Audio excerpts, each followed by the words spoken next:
The Psychology of Ethical Persuasion, Why People Say Yes Before We Begin. Let me tell you what you'll gain from listening to this book. You're about to learn how influence truly works, why people say yes, what moves them to act, and how to guide their decisions in a way that feels natural, respectful, and deeply human. Whether you're in business, leadership, marketing, or everyday life, this knowledge will help you become more persuasive without ever being pushy. This isn't about tricks or manipulation.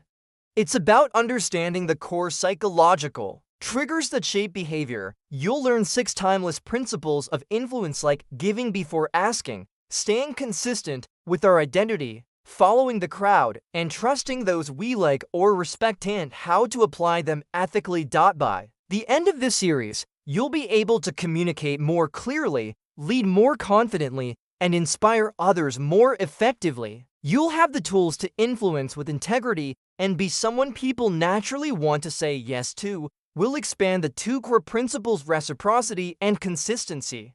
These are the roots of lasting trust, and they will change the way you approach every conversation moving forward.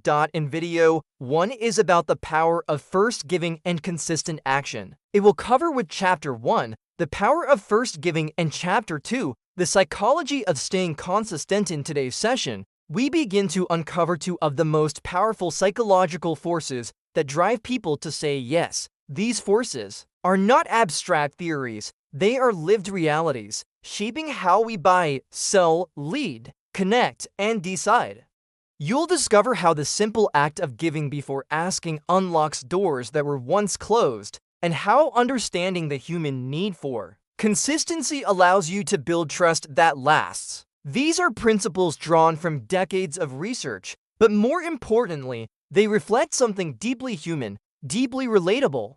If you've ever wondered how some people can effortlessly inspire loyalty and agreement, today's session will give you the answers. So take a deep breath, stay open, and prepare to see influence in a whole new light. Chapter 1, the power of first giving, reciprocity. Let's begin with one of the most universally powerful forces in human interaction, the principle of reciprocity. At its core, reciprocity means this: when someone gives something to us, we feel compelled to return the favor. This is not just a cultural norm. It's a psychological reflex deeply embedded in human behavior across nearly every society on Earth. Think about how early this begins. A child who receives a smile often returns one. When someone gives us their time, advice, or generosity, we instinctively look for ways to return something of value. This isn't always calculated. Sometimes we don't even notice we're doing it, but the drive is powerful. In fact, it's so strong that people will often repay a small gift with a much larger one. And that's where influence begins. Let me share a real-world example. In the early 1970s, sociologist Philip Kunz conducted an experiment where he sent out hundreds of Christmas cards to complete strangers. These were handwritten, warm, and thoughtful cards, but no one receiving them knew who he was. And yet, something fascinating happened. Over 200 people wrote back. Why? They had received something that felt personal and valuable, and they felt compelled to reciprocate. They didn't ask, "Do I know this person?" They felt something deeper, a social obligation to return what was given. Now apply this to your world. Whether you're running a business, managing a team, leading a community, or even just connecting in daily life, the act of giving first changes everything. When you offer something of value before asking for anything, you shift the power dynamic, you build goodwill. You create a feeling of emotional debt, not the kind that feels burdensome, but the kind that says, "I see you, and I appreciate what you did." You've seen this in action at the grocery store, where food brands give free samples. These aren't just to let you taste, they trigger a deep sense of reciprocity. They gave me something, maybe I should support them. Even in digital marketing, the companies that offer free value, an ebook, a checklist, a training video, are tapping into this principle. They know that by offering something first, they are building a relationship before a transaction. But here's where many people go wrong. They treat giving as a tactic, not a truth. They give with a hidden agenda, and that intention leaks through. The power of reciprocity only works when the gift feels real, when the gesture is sincere.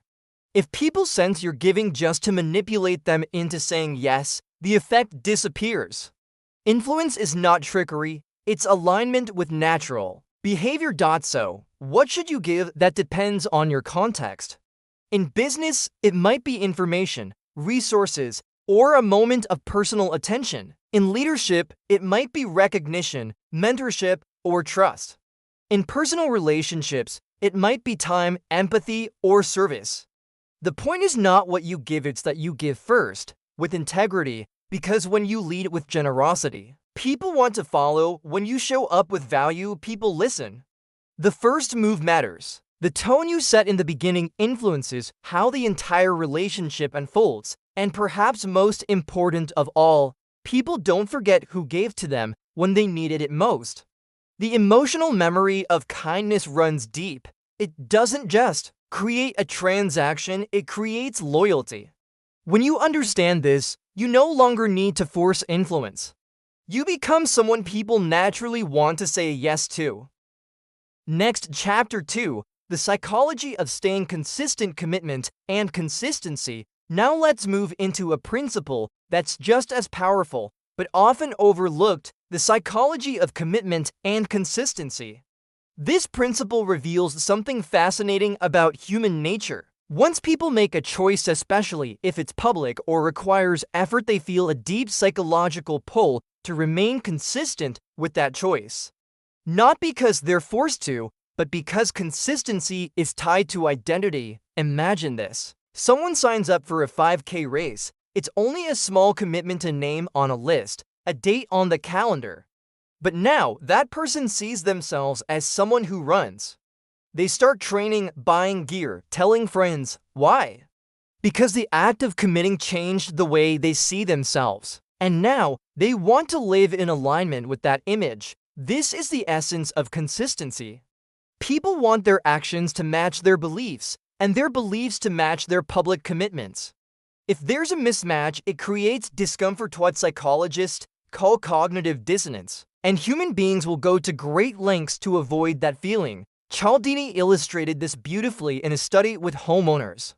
In one neighborhood, people were asked to place a large, ugly "drive safely" sign in their yard. Most said no. But in a nearby neighborhood, residents were first asked to put a tiny sticker in their window supporting safe driving. A few days later, the same ugly sign was offered and the acceptance rate skyrocketed. Why? Because the initial, harmless commitment made people feel like supporters of the cause. And now, refusing the sign would feel inconsistent with their previous actions. In business, this principle is gold.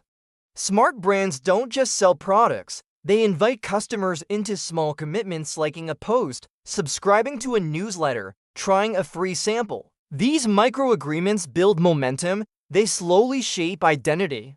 And once someone sees themselves as a supporter, beer, or a believer, it's easier to say yes again. In leadership, this principle builds loyalty. When you ask your team to take ownership of a small decision, and they do, they begin to act as if they are responsible leaders. Give them a voice in small things, and they'll naturally step up in big ones. But there's a deeper truth here. People don't just stay consistent with external commitments. They also want to be consistent with who they believe they are. So the best way to influence someone is to help them affirm their own self-image. If you can show someone that a decision aligns with their values, their past actions, or their identity, they will often persuade themselves to move forward. That's why in sales, it's not enough to push features and benefits. You must connect the offer to the customer's identity.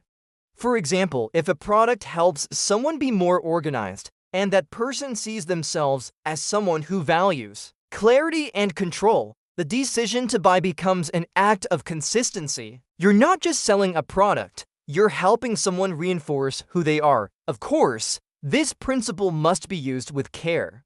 If you pressure people into commitments they're not ready for, the effect backfires. The key is alignment. Guide people to make choices that they can proudly own.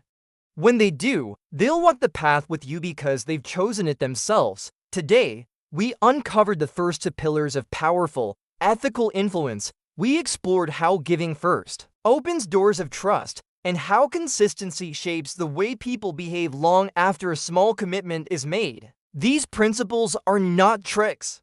They are reflections of how we are wired, how we build trust, form identity, and connect through value. When you apply reciprocity with sincerity, people feel appreciated, not persuaded. When you encourage commitment in ways that align with someone's identity, people feel empowered, not pushed. These are the foundations of lasting influence. Take a moment to ask yourself these four questions.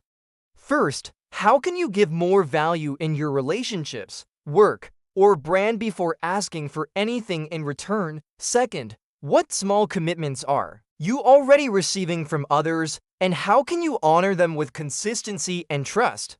Third, in what ways do you help others see the connection between their actions and their identity?